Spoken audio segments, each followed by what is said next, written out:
Welcome, teacher friend. I'm Lori. And I'm Melissa. We are two literacy educators in Baltimore. We want the best for all kids, and we know you do too. Our district recently adopted a new literacy curriculum, which meant a lot of change for everyone. Lori and I can't wait to keep learning about literacy with you today. Hi, everyone. Welcome to Literacy Podcast. Melissa and Lori love literacy. We are thrilled to have two guests today. It's like two for one. Two friends from Unbound Ed. They are joining us to discuss the Equitable ELA instruction concept paper, and we can't wait to dive into it a little bit more with them today. So, Melissa, I know you're excited because we've been waiting to talk about this. We read this over the summer probably, and we've been talking about it amongst ourselves, and we cannot wait to actually talk to someone else about it. I mean, equitable ELA instruction, that's what we talk about all the time. So that's our jam. Yeah. We can't wait to talk to other people about it that have gone deep like we have. So I can't wait to talk to Alice and Brandon. Yeah, welcome, Alice and Brandon. How are you both? Oh, I'm great. Thanks for having us. Yes, definitely excited to be on. Thank you. So we'd love for you both to just briefly introduce yourselves before we dive in to the paper. Alex, why don't you go first? All right. I'll just let you know that we are known as Classroom A and Classroom B, because Classroom B is Brandon's Twitter handle. So I dubbed myself Classroom A. Love it. So that's great. I am Alice Wiggins, and I am Vice President of Instructional Design and Product at Unbound Ed. And I am an early literacy junkie. It's kind of where I got my start in education, and I really love kind of diving into that. And these days with my new role at the organization, I don't get that option as often as I'd like. So I'm really excited to be doing this. Good. Well, we also are all kinds of literacy junkies, so you're in the right spot. Absolutely. Brandon, tell us a little bit about yourself. Hi, I'm Brandon. I'm an ELA specialist for Unbound Ed. Prior to working for Unbound Ed, I was a middle school ELA teacher and coordinated restorative practices for the school I worked in the Rochester City School District. And I also was a educator and site coordinator for a program called Freedom Schools, summer literacy program, which fuses a lot of the things we're talking about here in this paper with cultural responsive approaches. You know that I love middle school teachers. Yeah, we're a special crop for sure. We're a special crop for sure. You all both have some interesting paths to education. Do you guys want to share those stories with everybody? Sure, we can do that. A before B, Brandon? We could, let's swap and switch. Okay, you go first then. Let's see. So essentially for me, the idea of appreciating expression through the English language kind of came from my hip hop culture, where these literary conventions and elements that were being talked about were being artfully and masterfully expressed by the MCs I was listening to in hip hop.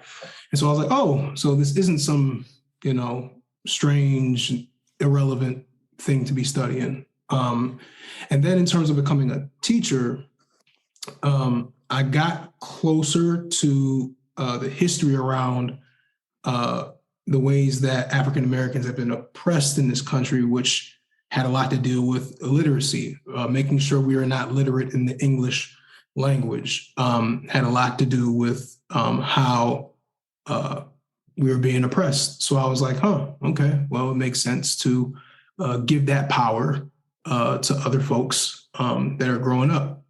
So that's kind of how I fell into it. Awesome. I don't know how I can top that story. Yours is, I love your story, Alice. I love it because it's so different. Yeah, my path, like Brandon's, was not a straightforward, I always knew I wanted to do education thing. I actually have an undergraduate degree in computer science and worked as a programmer and a network engineer and a network project manager, and did sort of this whole technology career before my daughter was born and right before my daughter started school, I was like, I really want to do something that I feel like I'm helping people. I was working for a big bank, and their primary business was credit cards, and their primary target audience was people who really couldn't afford to have more debt. And so I left there. I went to night school, got a teaching certification through an alternate path. And I was looking for a teaching position, and my daughter was getting ready to start kindergarten. And I, through serendipity, ended up at a early language and literacy research lab at the University of Virginia. I'd always thought I was going to do sort of the same kind of late elementary, middle school instruction, but I ended up in this research lab and sort of developed some strong chops around early literacy and language and the connection between language and literacy, and the criticality of a foundation in the sound structure of language for learning to read. And then I left there for the Core Knowledge Foundation, and I was at the Core Knowledge Foundation during the creation of CKLA. And what I got from the Core Knowledge Foundation was sort of the other half of the critical pieces of learning to read, which is this idea of a broad base of background knowledge and vocabulary to support reading comprehension. And those two things together, as you all well know, make up the really important pieces of a particularly early literacy for teaching kids to read. And then from there, I ended up at Unbound Ed. And here we are. And here we are. Here we are today. Oh, well, thank you both for sharing those stories. It's always so interesting to hear how guests get from point A to point B and how they've arrived in their educational journey. So thank you for sharing. And I think today we're going to talk a little bit more about the Equitable ELA instruction concept paper that Unbound Ed put forth. I'm trying to look at when, and I do believe it was in the summer, maybe before the summer. Well, you all would know. Why don't you tell us? Not off the top of my head, I don't know. I think maybe let's say spring 2020 on it. So, yeah, okay. I think it was in the spring before the pandemic. I was saying right at pandemic You're right. time. Yeah. I have it very small on my screen, and I'm like trying to lean in and see. Yeah. Okay. So Melissa and I were drawn to this because, I mean, for many reasons, but we love some components of it, which are some little vignettes that you have sprinkled throughout to really help show what you're talking about. Like it's like a little story within the paper that helps show and really like visualize and bring to life the concepts that you're discussing. So I'm wondering if you two might be able to share a little bit about this concept paper and the impetus behind it, and maybe the role that you played in it, and just anything about it that you'd like listeners to know before we actually start talking about it. Sure. Brandon, you want to go? You want me to go? All right. I also want to know why you're like, we have to talk about that too later, why you're called Classroom on Twitter. Yeah, no doubt. I'd love to answer that question. That's a great question. I asked it. I just made an assumption. I never asked that question. So when I got to Unbound, or actually when Brandon arrived at Unbounded, he arrived after I did. We had this really interesting relationship and conversations about literacy, because I was an early literacy person and he's a middle school person. And he and I struck up all these conversations about literacy because Brandon, you can tell your story, but he remembers how he was taught to read, and he recognized how it differed from the way I talked about early literacy and what's required. And so we had some conversations about that and the equity aspects of that. And I'll let Brandon fill in that part of the story. And I think I totally forgot where I was going. Brandon, why don't you fill in that part of the story, and I'll see if I can remember. You can catch your... Sure. Yep. You can catch up. Yep. I got you, Alice. So Yeah. When she would talk about literacy, early literacy in particular, like it was just totally alien to what I was exposed to instructionally growing up. I was a whole language instruction baby, basically. Yeah. And I had very little systematic phonics instruction involved in growing up. It was kind of like very sink or swim, see these general patterns, get exposed, and you'll become a better reader. When obviously the science proves that you can be a lot more intricate and a lot more intentional than that.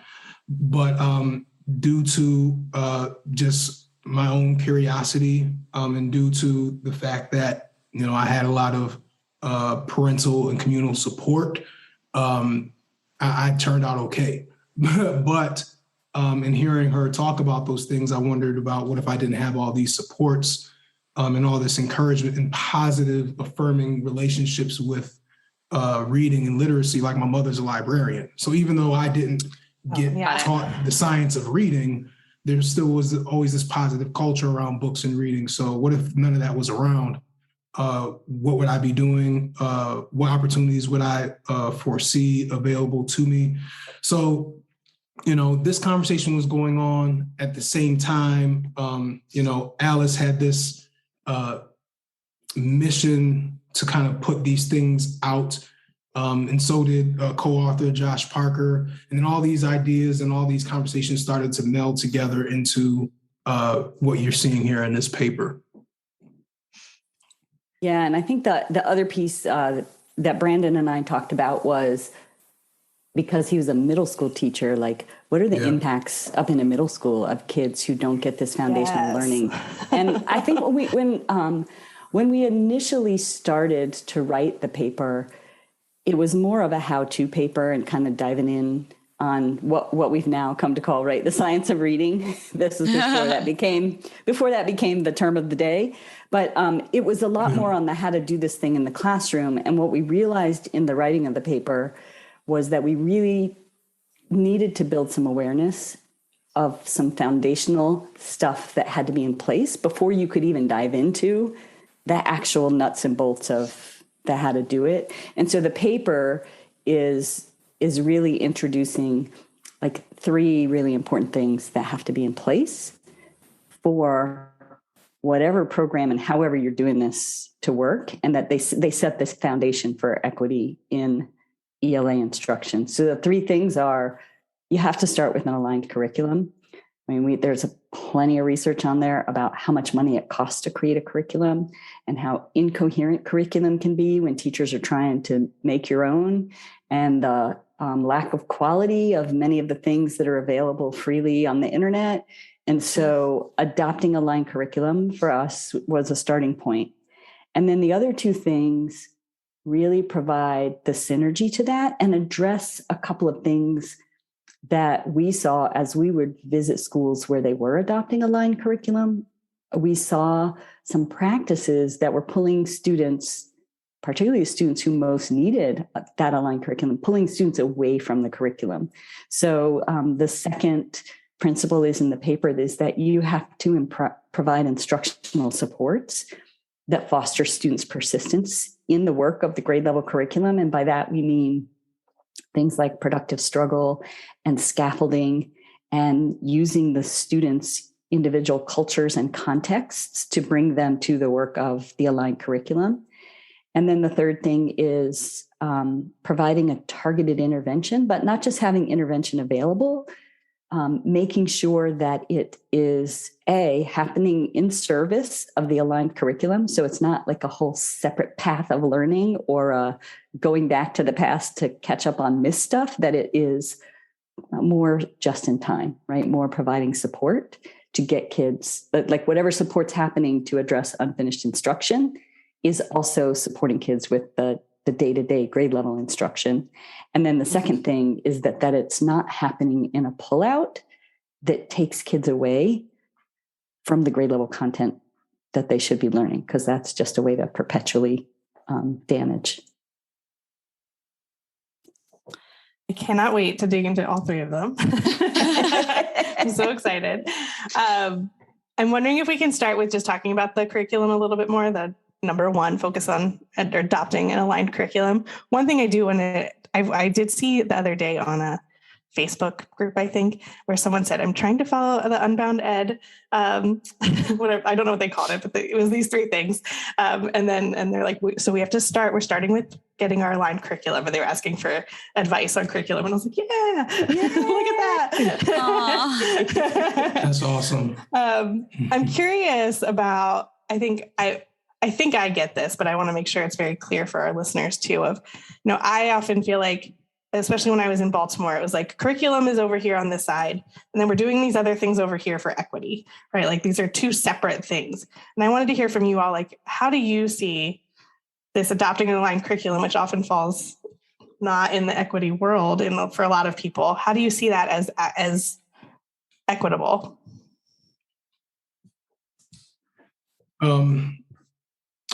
I think when you are setting parameters in your instruction to make sure that nobody is receiving lackluster instruction, that's equity, right? An aligned curriculum intellectually or academically or skills-wise is designed to do that, right? There's a bar around how much a student is going to be pushed. That's a fair bar, right? And many times, unfortunately, as the TNTP report that we cite in this paper a couple times, when kind of left alone without this bar being encouraged in the classroom, students are often not given high quality, rigorous instruction. And oftentimes that's divided in racial lines, right? Students who are not white are more likely to spend less time, way less time, in being pushed, and having rigorous materials in front of them and having rigorous instruction to accompany those rigorous materials. There's been clamoring around a racial achievement gap, but really it's a racial provision gap, right? About who's given what. And so an aligned curriculum is one step to try to make sure that no matter who you are, no matter what your skin color is, no matter what your economic background is, you're going to be exposed to a certain bar of rigor in terms of what content you interface with and what instruction you interface with. With that being said, though, that is one step, right? So when you are adopting an aligned curriculum, that is one tool, right? Like you can't really, build, I don't know, like a chair or a table without a hammer, right? You need that but it's also about the hammer user, right? And what does this person know about hammer usage to make sure that they're using it the way that they need to use it for their very specific context. So you can have an aligned curriculum, but do you understand it enough to know how to leverage it enough to make sure that it meets the very specific needs of the kids in your classroom, right? And you understand it enough to know that its weaknesses. When we wrote the paper, we wanted to make it clear that an aligned curriculum is not some sort of papal edict, right? That people see as this religiously flawless document, right? It definitely it's a cultural artifact, as our colleague Shaquila has said several times. It's going to have its strengths, it's going to have its blind spots, and what is your mindset and your will set to know what those blind spots are, in order to fill in those blind spots, whether they are in terms of rigor or in terms of cultural short-sightedness, right? To be able to fill those in and pair them with who your students are, what your students are doing, to make sure that the grade level experience, it stays intact. So those are my thoughts about that. Yeah, Brandon. Brandon, I really love what you said about the hammer, because the comment I was going to make is, Melissa, you said, curriculum is separate from equity. And I've really been thinking a lot about the language we use lately and the specificity of the language, particularly in these, this political climate. And one of the things that I've come to realize about equity is that we should be more intentional about naming the equity of what, because equity by itself is just a buzzword. So what are we talking about? We're talking about equitable access to that aligned curriculum. And to Brandon's hammer point, you can have equitable access to an aligned curriculum. All kids can be sitting in a classroom where an aligned curriculum is in use, but the instruction might not be equitable, right? Some kids might get called on more than other kids. Some kids may get versions of that curriculum that have been modified to a lower level of rigor. And some kids may get supports that help them achieve a higher level of rigor. And so I think it's really important to name that, the equity of what. And for me, as I thought about adopting aligned curriculum, right, it is that equitable access, as the TNTP opportunity myth, points out, is kids are not getting equitable access to grade level instruction. But I also think about, if you don't start with a standards aligned curriculum, which has been designed to exemplify the rigor and demands of grade level standards, then you're starting with low expectations, right? If you don't start with that, then you're starting below the bar that Brandon mentioned, right? You're starting with low expectations. Yeah, absolutely. I know that when we talk to teachers that have implemented a high quality curriculum, hearing their stories about it was hard at first, but we stuck through it. I had high expectations for my students, and man, the writing was just more than I've ever seen, or the conversations they were having. And that is I'm yes, right? That's it. That's what we're looking for. Yeah. Yeah. We talked with a teacher this morning. Same story. That's great. It always reminds me, my husband's a cross country coach, and it always reminds me of what he says about his runners, right? Is that you always run to the level of the pack. So in the paper, we actually cite some evidence about the fact that high expectations support and help students who are not high achievers, but it doesn't harm students who are high achievers, right? So, right. Yeah. Oh my gosh. So true. I feel like it's just so relatable to every scenario. We could talk about it, high expectations, and we can center the conversation in education in school. We could center it in sports. We could center it in the arts. But, I always think about my own child, and I want her to be surrounded by people who have high expectations of her so that she can grow to the fullest potential. And I just think that that's true for every scenario in life, whether it's my supervisor, whether I'm a supervisor, that's how you uplift people to their best. And to think that we would give children any less is really difficult to even consider. So thank you for that. I like that cross country example. So I'm wondering if we can move to number 2 and talk a little bit about that. I'll share what that second one was and refresh everyone's memory, and then I'll turn it over to you all. Provide instructional support that fosters all students' persistence with grade level reading and thinking. So can you tell us a little bit about what that means in the context? And I love that you guys talk about what's a support versus a modification. I think this yes, this is so necessary for teachers to hear.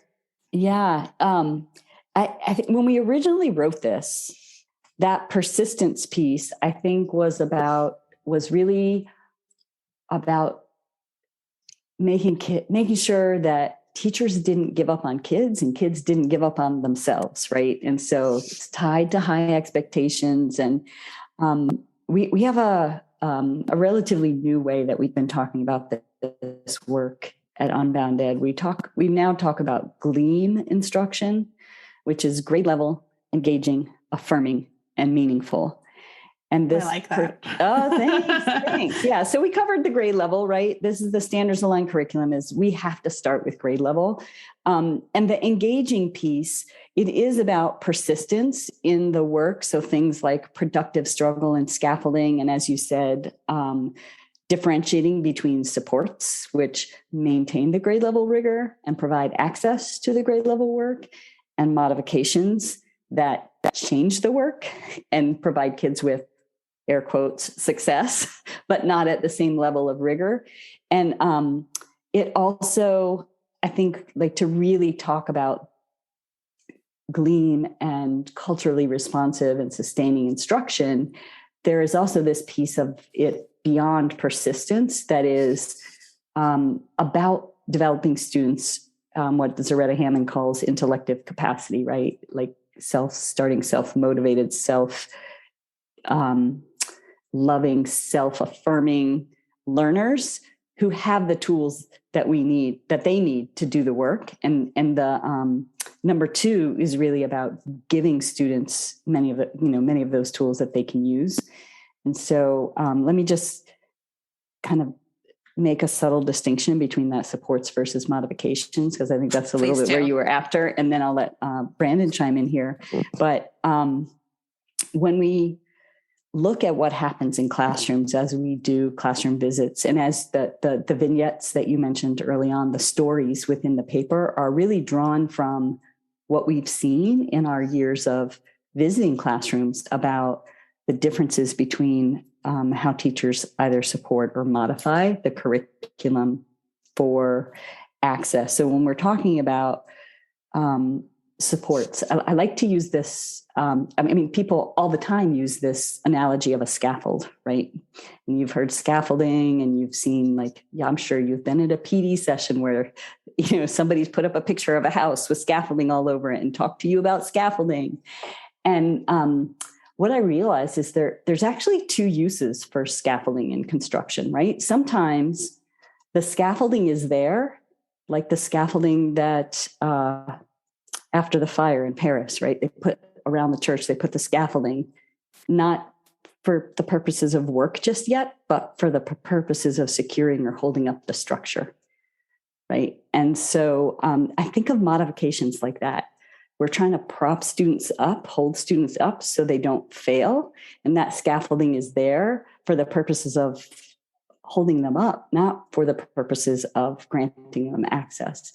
The other type of scaffolding is sort of the scaffolding a construction worker uses day to day. I need to reach the second floor. I need to put some scaffolding up so that I can access the second floor, right? And the scaffolding is there to support the work of the day. And that's the way I like to think about it in the classroom, right? Like, what supports can we provide to give kids access to the grade level work of the day? Right, because I always think that that scaffolding in either way should come down eventually, right? Exactly. Right, exactly. The point it's is we want to take it away. It's temporary. In both cases, it's temporary. Yeah. Yeah, I feel like when sometimes we'll see in classrooms, teachers will, and actually I saw this on Facebook the other day in a science of reading group. A teacher posted, I'm just starting this new curriculum. I'm not sure that my 6th grade students will be able to read this text. What should I do? And it was really interesting to see the comments, because some of them were like, oh, it is really hard for students. Here are some ideas. And then some were like, your students will be able to do this. I've done it with my students. It was hard at first, but we persevered. And here's how we essentially supported them through, right? So it was very clear, I was going through kind of knowing we were going to podcast about this, and I'm thinking, which ones are supports and which ones are modifications?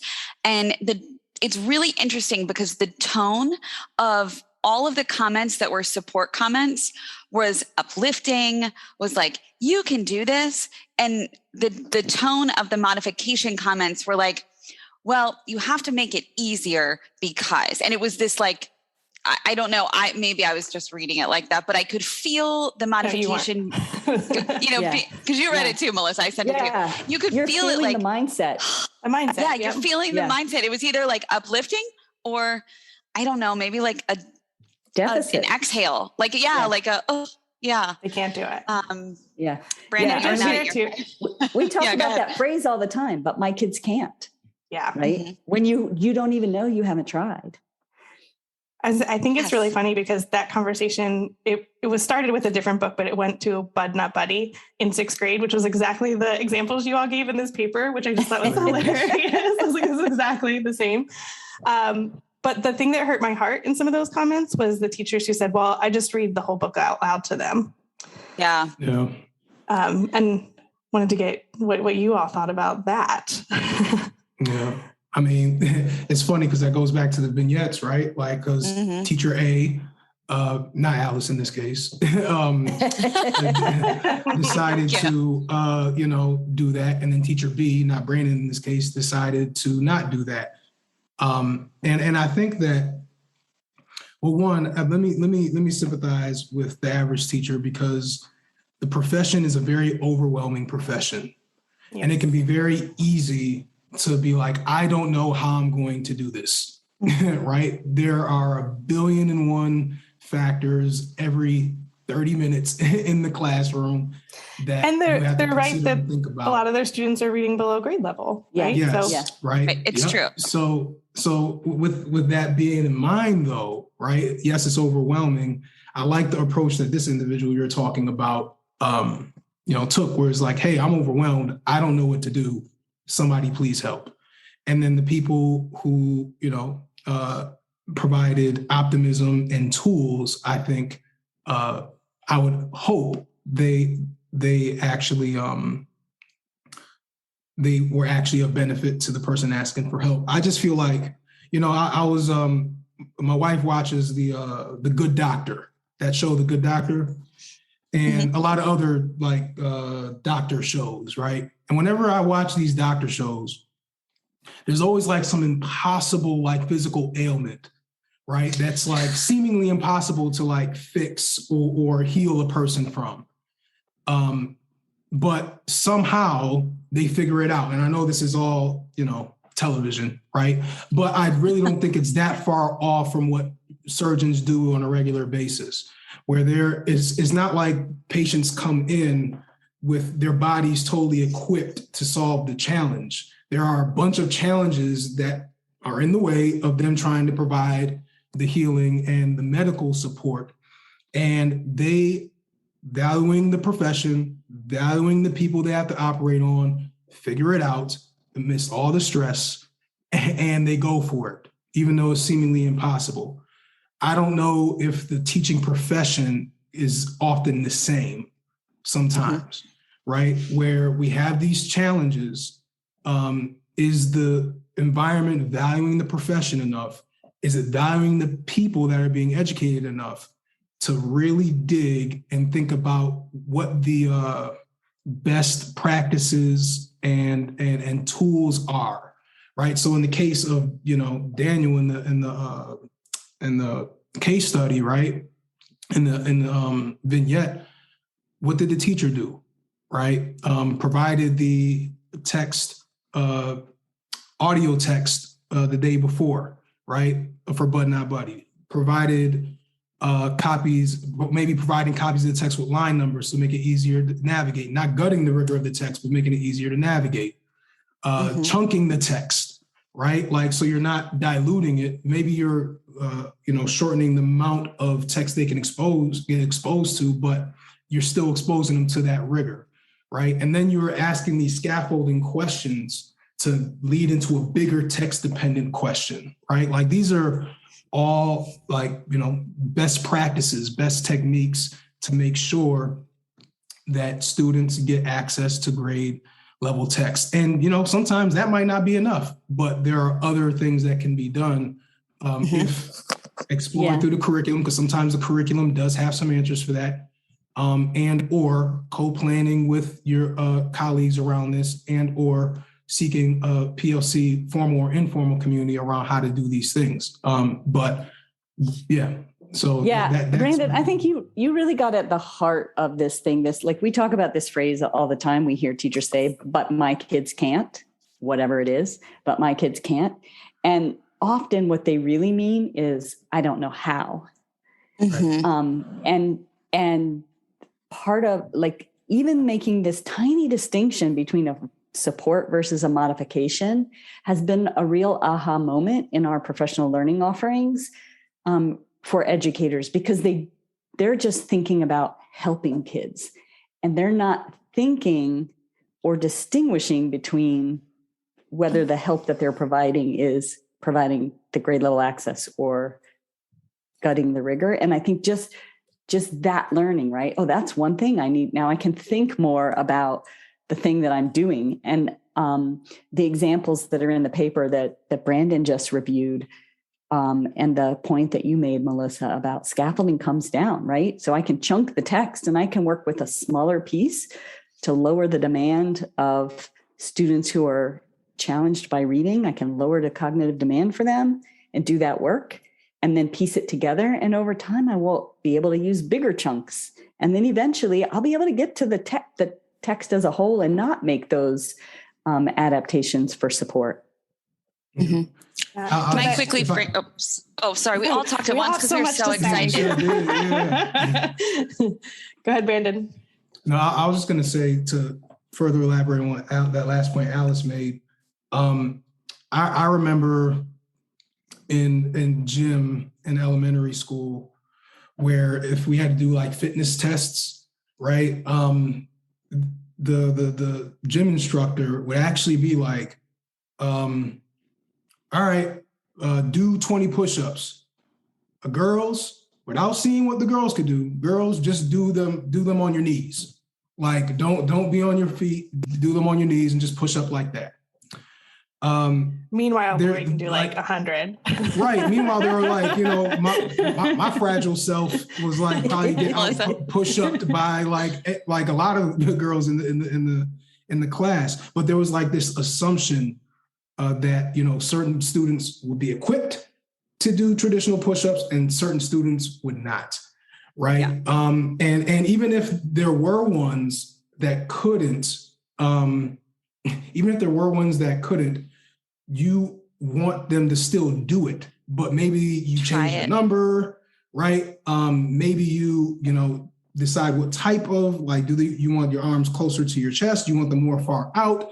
Like the actual exercise needs to happen. And so it can actually build as a skill, right? Mm-hmm. And, translating that over to this, teaching English language arts, a lot of the same thing is happening, where there's like, all right, I don't think, I can coach folks how to do this. So, or I don't think the students can do it in general.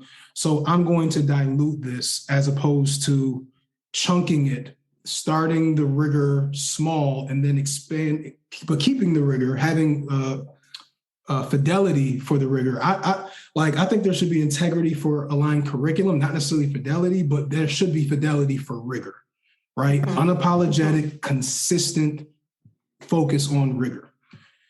And if that means you have to like chunk it down a bit, so be it. And then expand that out, but it should always be there uncompromised. And so, yeah, like that, but to that point, who's scaffolding teachers to be able to do this? Yeah, that's a really good point. They need scaffolding as well, and they need supports as well to do this, and differentiation and intervention. Right. Mm-hmm. Yeah, because as much as I like you, I love that this teacher went to Facebook. Let's go back to that example and ask this question about the text. But do I think that Facebook is the place where teachers should be asking questions and then receiving answers for things like that? Right. Like maybe as a community of learners, but not as like here's what I should do in my practice. Like I would, like, taking it back to your medical example, that would not make me want to go to that doctor if I knew that my doctor who was going to do surgery on me went to Facebook and asked a question about the surgery. Now, I'm not like shaming the teachers. We love teachers. We're happy that there are these communities. And I don't think it's because of anything. Like, this is not about teachers. This is because there's not anything else. And if there is other things, they're not like as readily available. Right. So I'm just like naming that I'm not, downing teachers for doing this. But in this example, like, I feel like your vignette, like the teachers who are in that group and they're asking those questions, like Daniel is in your vignette in the paper, Daniel is a 6th grader and reading on a 4th grade level. And the vignette supplied some really tangible, like science-based, research-based ways to access the text that kept that fidelity of rigor, like you mentioned, Brandon. And that's the critical piece here. It also that the curriculum, I'm making the assumption that Daniel's teacher has a aligned curriculum. So there's some pieces here where, listeners might be reading this paper and thinking, okay, so my district doesn't have curriculum. We know that that's a huge deficit. And, they might be working on other pieces until they get an aligned curriculum. It's just, there's so many moving pieces here. I just want to name that there's a lot going on in the educational landscape. And this is just such an important conversation to have. And your connected examples are really helpful, Brandon. I like them. I like the visuals you're giving. He's the king of analogies. Yes. I love it. And I'm going to take a step. This possibly might go into number 3. We'll see. But what I loved about this also reminds me of your push-up example too. But what I loved about the vignette and the second teacher, B, was that they not only gave them what they needed to access that curriculum, but they gave them tools to become a better reader so that over time, they might be able to access that text on their own. And that's why I think I get like a little like, ooh, when I hear like, oh, well, they just listened to the audio because then they were able to answer the questions. And I'm like, that's great. But what's getting in the way of them being able to read it on their own? And when do they get the practice to be able to get better at that? So that's what I loved about the video. Yeah, it's really interesting that you mentioned, because I do think, especially now with Audible and podcasts and other tools out there like this, because we used to kind of talk about like showing the movie, and the movie's not always the same as the book, and it's sort of, but this idea of Daniel being able the day before, right, for homework, to read along as he listened, right? So it's not listening instead of reading, it's listening as a support for the reading, so that he understands where the story is going in this case, so that when he comes into class tomorrow and our focus is on the words in the text that maybe set the theme or do something like that, the cognitive load of trying to figure out where the words are leading and what the words mean has been lifted because he's heard the story, but he is still doing the work of figuring out how those words function in the story, which is the grade level demand of the standard they're working on, right? So it is, scaffolding and supports often come back to just simply lifting the cognitive load in terms of how many things I have to think about to do this work. Can I lift the ones that are not related to the grade level work so that the persistence and the challenge and the productive struggle are focused on the piece that is the grade level work, right? So can I take away the understanding what the story is for a minute, not forever and not always, right? But in this instance, that's not the focus of the grade level learning. The focus is the way the author uses the words. So let me give the support for the story, because that's not the grade level work, so that Daniel can engage in the actual grade level work. Yeah. Can you guys talk a little bit about the repeated reading as well as another support? Yeah. I think it serves the same purpose, right? It is that repeated reading to build familiarity with the cadence of the story, with the story of the story, with the vocabulary in the story, so that we then, when we get to the standards that are asking us to do analysis, we've had that repetition that does the same thing, right? It lifts the cognitive load of all of those pieces and lets me focus on the piece that the standard is about. And I think that we forget about that as a tool. Yeah. And I think that's where. No, I'm sorry. Go ahead, Melissa. I would say, I think that's where they become better readers over time. Yeah. Absolutely. Right. Yeah. I have this graphic I use in one of my decks about the sort of reciprocal nature of all of the elements of reading, right? If you can decode, you can read some words. When you can read the words, then you can decode more words and you get better at decoding, right? And that goes in a reciprocal. And the more you read, the more words you recognize, the more words you recognize, the more words you can read. The more words you read, the bigger your vocabulary gets, the bigger your vocabulary gets, the more words you can read. Like it's constantly feeding. And the better you are at one piece of it, the better you get at other pieces of it. And the better you get at those pieces, like, so it's all so interconnected and reciprocal. And that the other sort of key element that I really think we should mention this because it is particularly for older readers, this idea of fluency, right? Yes, please. so important. This idea of being fluent because it takes away the cognitive load, right? If I'm fluent and I have the opportunity to get fluent before I have to do the analysis piece, it supports readers, right? And I think many older readers, as I think Brandon, you mentioned this earlier, it's like, I don't know the sound. I'm having trouble sounding out the words, and you're spending so much time sounding out the words. You don't have enough cognitive capacity to think about the meaning because you're using all your capacity trying to figure out the sound, right? And how to piece it together.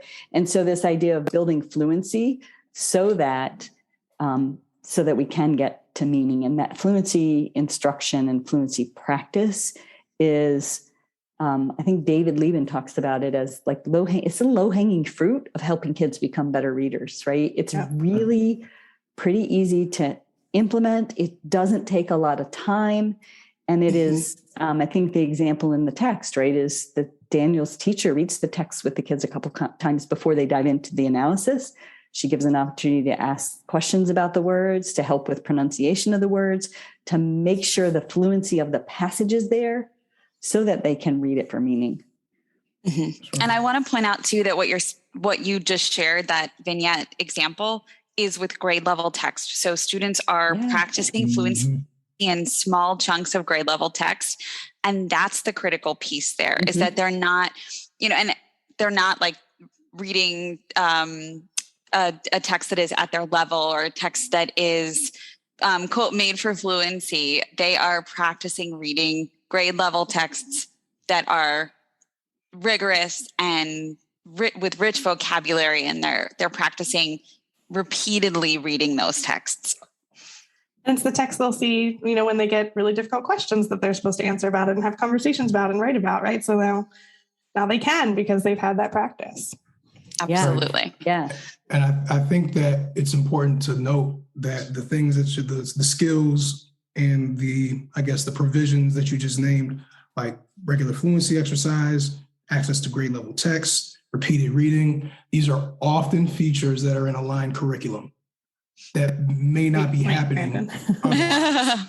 Right? Yeah. Because it's very countercultural to how we think about reading in general in America, I think, and definitely in the classroom. I remember when I first got an aligned curriculum and it prompted me to reread a section. I was like, reread? We just read it. Why are we rereading?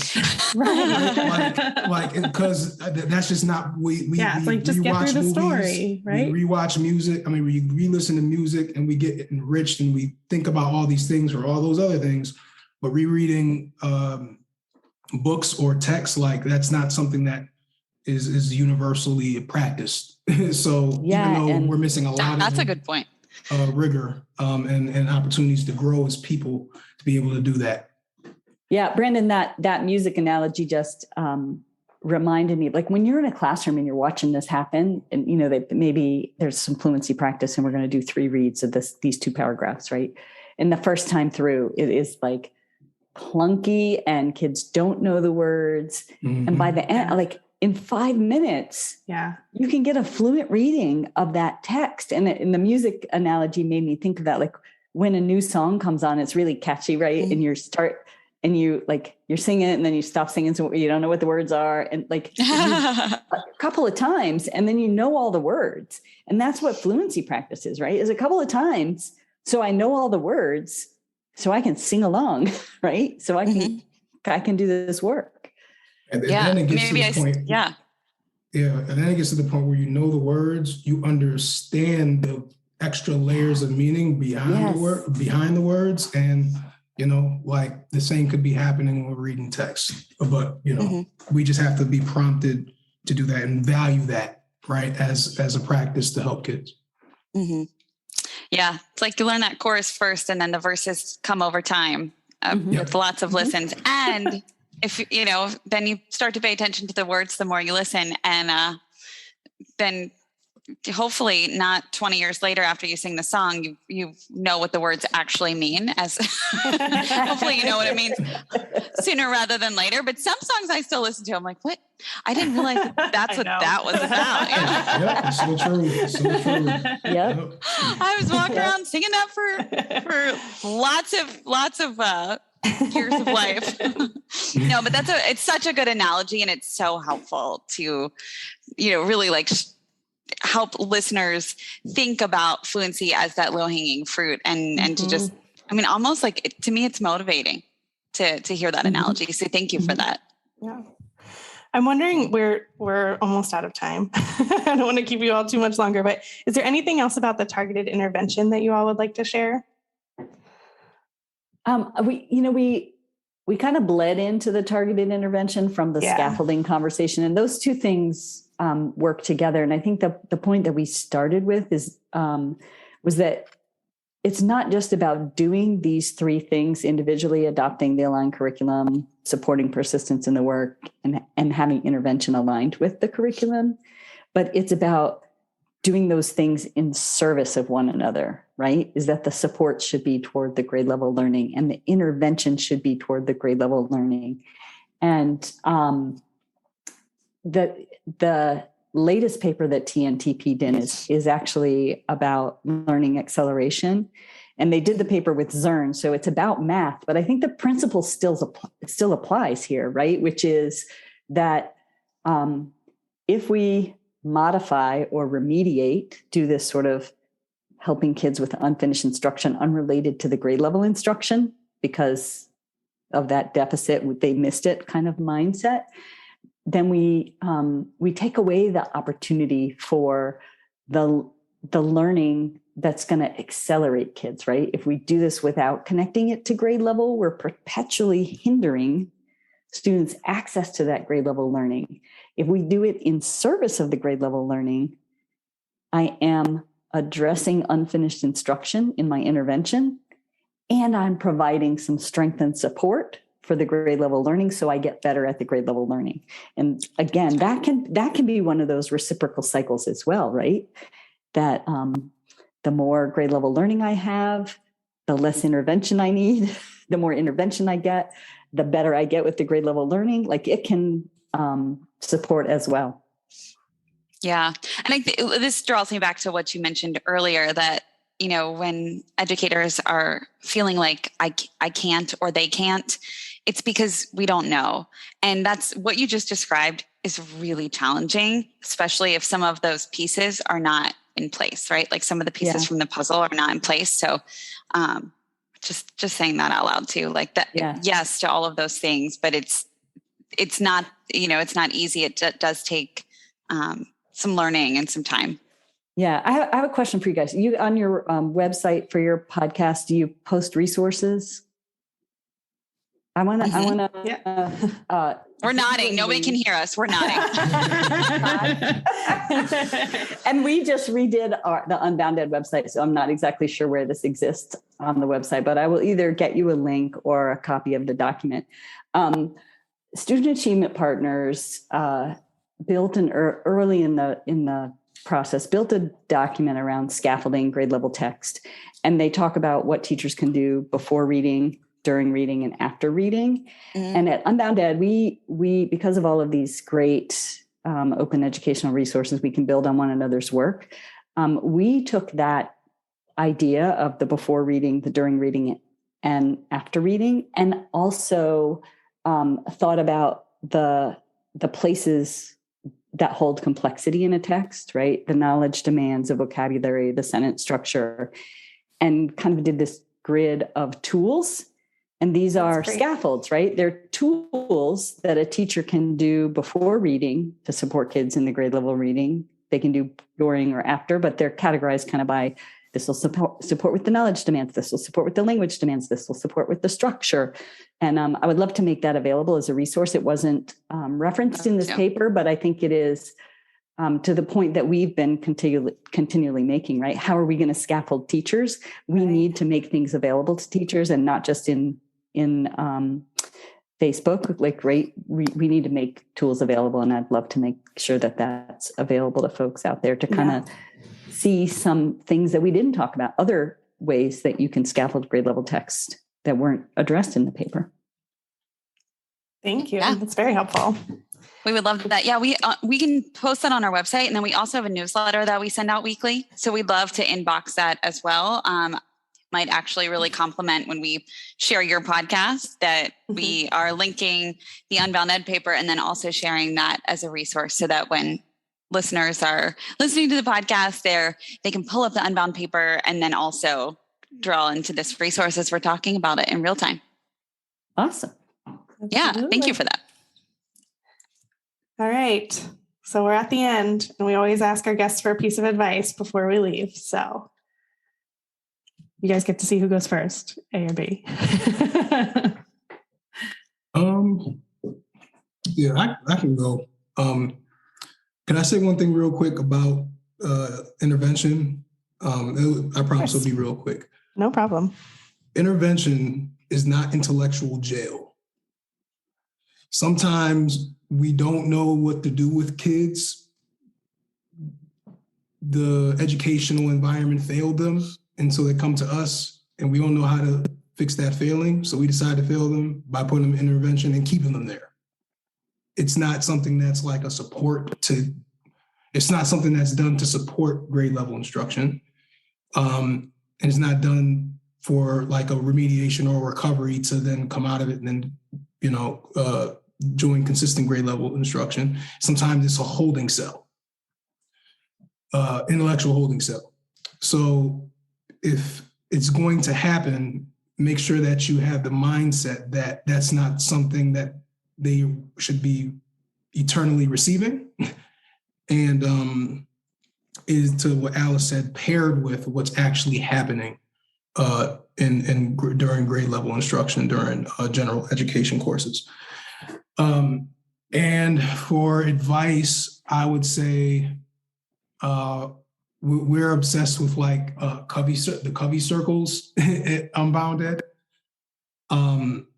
The idea of having a circle. Brandon, I'm seeing some confused looks, so make sure you explain the Covey circles. Yes. Oh, yeah. I'm already Googling it. Yeah, absolutely. Yeah. Stephen Covey, who's like a work-life business philosopher kind of guy. He probably like the Oprah of that particular type of field. He had this concept of like having a circle of influence and a circle of concern. And our circle of influence is inside our circle of concern. The things that we can actually control, manage, right, is smaller than the things that we're actually concerned about. But the more that we focus on the things that are within our influence, our management, and our control, the more that circle expands into the areas of concern that we previously couldn't reach, right? So I would encourage educators to really focus on, what can I manage right now, right? If your professional learning system is in shambles and you don't really have the support, what can you, which might have been the case of this Facebook teacher, what can you do? He figured out something that he could do, and he got some good advice. It's not ideal, right? But he figured out something that he could do. Is there a teacher in your school district that's, or not in your school, maybe in your school district, but in your school that's dealing with something similar? Are there ways that you two can meet to really understand what the curriculum is asking for and see what the science is and the practices are to help with the struggles that you're facing right now? So I would really look at things that even look small, but either aren't small or won't be small for long when it comes to what's actually in your control and influence. And to scaffold yourself, right? Like scaffold yourself into this educator that does what they can to provide equitable instruction for all students. Like, trying to do everything that the paper names in a day or in a week or in a month or 2 months is not practical. Pick one particular thing, focus on that, finesse it, refine it, and then, expand into other things. And that will go a really, really long way. Brandon, I really love these that. Circles. Yeah. I love both the circles of like not being overwhelmed by the things that you can't control, but also this idea of scaffolding in ourselves. And it, like, as you were saying that, Brandon, like the resource that I talked about sharing, I was just thinking about like all of those things can work for you as a teacher, right? Like repeated reading. How many times have you read that lesson before you deliver it? That's a scaffold to you. Will you always have to read it 3 or 4 times before you deliver it? No, but initially you may have to, right? Or chunking it, like really focusing on, this is the one thing I am going to have down before I go into that classroom, right? And that like, I think as your listeners think about these scaffolds, thinking about those scaffolds for themselves as well. Like, how can I use similar scaffolds to become better at this thing I'm trying to do for students? Powerful. Yeah, it's really powerful. I think it's just great how you all we have 3 simple points. Well, they're not simple, but they read very simply. There's a lot of depth to them. And I think, like you said, it can feel like, oh yeah, go ahead, teachers, go ahead and go do this. It's easy, when there's a lot there and teachers aren't necessarily trained to, be ready to do all those things or have the tools to do them. And we have to think about what they need as well, not just the students. So, Yeah. So I think, I didn't answer the question yet. Can I answer the question? Oh, I thought that was your advice, Alice. It was great. Oh, no. I was just building off Brandon's answer. Can't wait for more. Yeah, go. Yeah. So I think the advice Brandon gave about the circle of concern and influence and the scaffolding both require what my advice is, which is this level of self-reflection, right? All of this is predicated on mindset. And I think we talked about this early in the podcast, right? I can go into the classroom with the right curriculum, but if I don't have the mindset that my students can achieve this work, then it won't happen. And so I think that really being vulnerable with yourself and reflecting internally about what is it that you really believe your students can do, and how can you shift mindsets to do the reflection in order to shift your mindset to make sure that that you're not just saying, right, that you're walking the walk and not just talking the talk.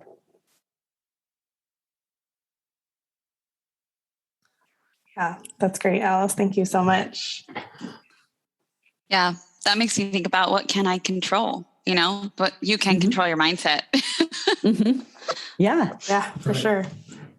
Yeah, well, thank you both so much. We could keep talking with you, but it was wonderful to talk with you today about this.